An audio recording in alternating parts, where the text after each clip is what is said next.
কালকে অনেক মাসে ম্যাট্রিক পরীক্ষা দিয়েছে, আমার ছেলে ম্যাট্রিক পরীক্ষা দিতে পারে না। দূরে কোথাও আজকে যাইও না বাবা। ও বলছে কি আম্মু আজকে কোনো মিছিল নাই, আজ তো শুক্রবার, আজ মিছিল নাই, আমি নামাজ পড়ে একটু ঘোরাফেরা করে আসতেছি।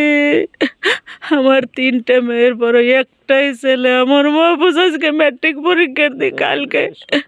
কালকে অনেক মাসে ম্যাট্রিক পরীক্ষা দিয়েছে, আমার ছেলে ম্যাট্রিক পরীক্ষা দিতে পারে না।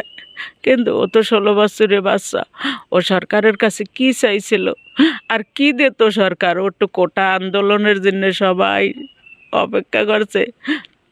আজকে যদি হাসিনা আন্দোলনটু অগো ছাটিয়ে দিত, ওরা কোটা আন্দোলনটু, তাই এত মার বুক খালি হইতো না। হাজার হাজার মার বুক হাসিনা খালি করে দিয়ে গেছে। মাহফুজকে এখান থেকে 14 সালে যখন নেওয়া হয় তখন মাহফুজ মাত্র স্কুলে ভর্তি করেছি,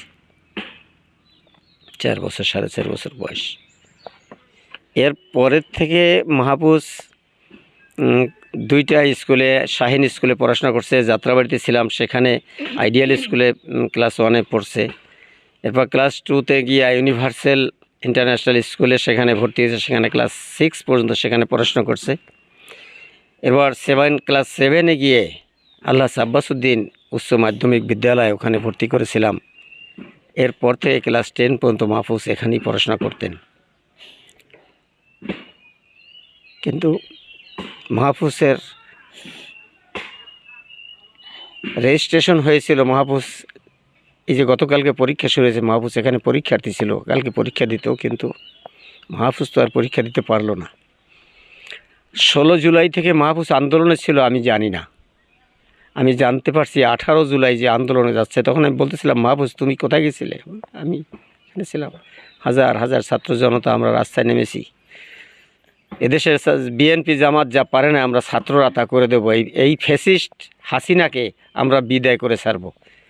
তোমার তো বয়স হয় না আন্দোলনের, তোমার তো বয়স হয় না, তুমি তো ছোটো মানুষ, বাচ্চা মানুষ, মাত্র 15 বছর, 15.5 16 বছর বয়স, তুমি কিসের আন্দোলন করবা? বাবা আমার বয়স হয় নাই, কিন্তু আমি বুঝি যে রংপুর রোকেয়া বিশ্ববিদ্যালয়ের ছাত্র আবু সাইদের মতো একটা নিরীহ ছাত্রকে পাখির মতো গুলি করে হত্যা করছে।